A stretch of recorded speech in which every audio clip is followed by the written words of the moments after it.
그 후에 본인이 모은 사재 300억을 카이스트에 기부를 하셨어요. 근데 그 기부하는 것도 저하고 기부하시기 전에 만났는데 30일 날 기부할 날짜를 약속을 했는데 15일인가 그런데 빨리 기부를 하시겠다고 그러더라고요. 그래서 왜 그러신데요? 본인이 약속 광이래요. 그래서 약속을 하면 꼭 지켜야 된다는 그 부담감 때문에 항상 머리가 아픈데 나도 사람인데 300억이 아깝지 않겠느냐. 그래서 아까운 마음이 들기 전에 기부를 하시겠다. 근데 저는 어려울 때 겪으면 그분한테 전화를 드려요. 회장님 이런 일인데 어떻습니까? 특히나 우리가 어려울 때가 언제 있었어요? IMF 때 굉장히 어려웠었어요. 꼭 우리 모두 다 거지가 된 것 같잖아요. 그랬더니 그럴 때마다 하신 얘기가 바람이 세게 불면 풀잎이 낮게 깔린다. 어려울 때는 다른 생각하지 말고 딱 엎드려 있다가 또 좋아지면 다시 일어나거라. 이 말이 굉장히 저한테는 그 도움이 됐어요. 그래서 여러분들은 살아가시면서요. 항상 주위에 두 사람이 필요합니다. 적어도 두 사람. 한 사람은 여러분들이 벤치마킹 할 수 있는 어떤 CEO든지 주위 사람들인지 선배. 그분이 필요하고요. 또 한 사람은 여러분들이 어려울 때 전화해서 도와줄 수 있는 멘토가 필요합니다. 이 두 분을 항상 주위에 가지고 있으면 여러분들이 훨씬 더 풍요로운 생활을 하지 않을까. 그렇게 조언 드리고요. 예, 고맙습니다. 가장 먼저 손을 들어주신 남자분께 기회를 드리겠습니다. 일단은 인재 스카웃 하는 것에 관해서인데 일단 그런 구체적으로 비용이라든지 시간 그런 노력 그런 게 얼마나 드는지 알고 싶고요. 그 다음에 만약에 그런 스카웃을 이제 기업을 성장시키기 위해서 발전시키기 위해서 이제 인재를 스카웃했는데 아까 말씀하신 것처럼 기업 문화에 적응을 못했다든지 아니면 예상치 못한 변수로 인해서 그런 인재가 원하지 않았던 인재상이었다고 했을 때 기업이라든지 아니면 대표님께서도 그런 거에 대해서 추천을 했는데 이 인재가 아니었다라고 판단됐을 때 어떻게 대처하고 계시는지 궁금합니다. 실질적인 질문을 해주셨네요. 고맙습니다. 기업인들 앞에서는 제가 저희 회사 홍보할 기회입니다. 감사합니다. 그런데요. 예, 지금 어쨌든 재밌는 질문이고요. 많이 받아요. 저희가 연봉의 한 3분의 1 정도 받습니다. 그런데 그거는 리서치하는 비용. 처음에 아까 100명 리서치 한다 그랬잖아요. 그 몇 명이서 리서치를 하고 그 다음에 평가하는 비용입니다. 사람을 여러 가지 툴에 넣어서 시뮬레이션도 해보고 인터뷰도 해보고 또 어떨 때는 제3의 장소에서도 그 사람을 평가하고 하는 그 평가에 대한 비용이고요. 세 번째는 그 개인하고 회사하고 항상 생각하는 게 틀립니다. 그렇기 때문에 본인은 많이 받고 싶어 하잖아요. 많을수록 좋잖아요. 근데 회사는 딱 툴이 있어요. 그래서 거기까지만 주고 싶어 해요. 이 연봉 협상하는 과정이 굉장히 어렵습니다. 그래서 세 번째가 협상 비용. 세 가지로 해서 대략 연봉이 3분의 1이니까 연봉이 높으면 높아질수록 저희 그 서비스 차지가 많이 나가는 거죠.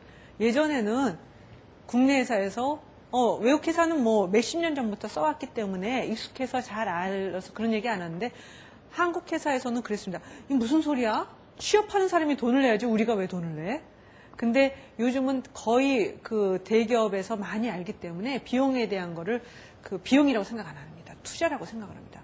특히 한국에서 뒤져 있는 기술자, 기술을 갖고 있는 기술자를 외국에서 구할 때 얼마나 어려워요. 정말 모래에서 바늘 찾기처럼 어렵습니다. 일본에 그런 기술자가 있다. 그 사람을 찾아다 달라.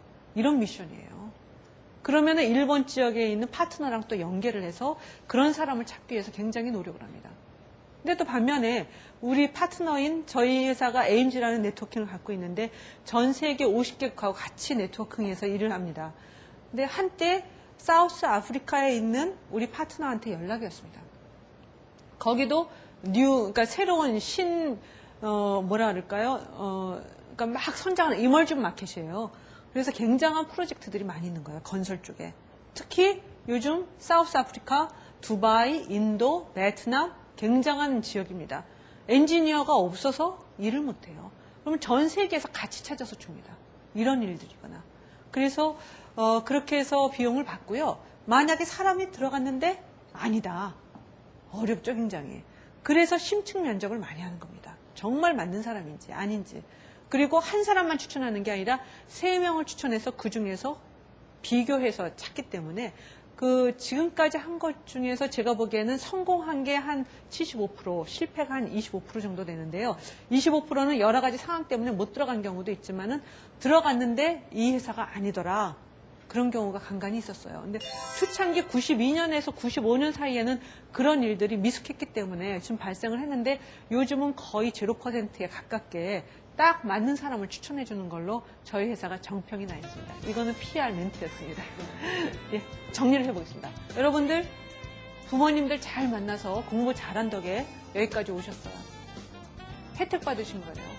근데 여러분들하고 똑같은 이런 상황에 학생들이 전 세계 아니면 우리나라에 몇 프로나 되겠어요.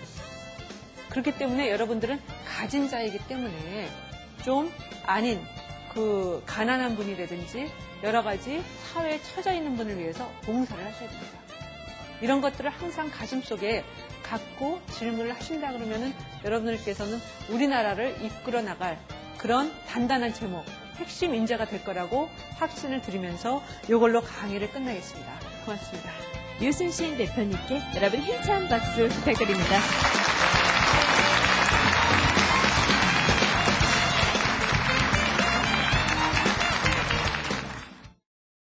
하나, 둘, 셋. All I think tonight, my love's here, yet not tonight. 이 책 내용을 보면은 젊은이들이 자신감을 갖고 일할 수 있도록 또 한 가지는 어떻게 하면 삶을 아름답게 꿉니까? 그리고 마지막으로는 인간관계에서 자신을 표현하는 방법, 여러 가지의 방법들을 서술하셨어요. 마지막으로 꼭 말씀드리고 싶은 거는요, 이 젊은이들이 각 분야의 영웅이 될 수 있다는 거죠. 밤하늘을 보시면 굉장히 많은 별들이 반짝거리죠. 예전에는 북극성 하나만 반짝이는데 요즘은 다 반짝입니다. 여러분들 각 분야의 영웅이 되실 수 있습니다.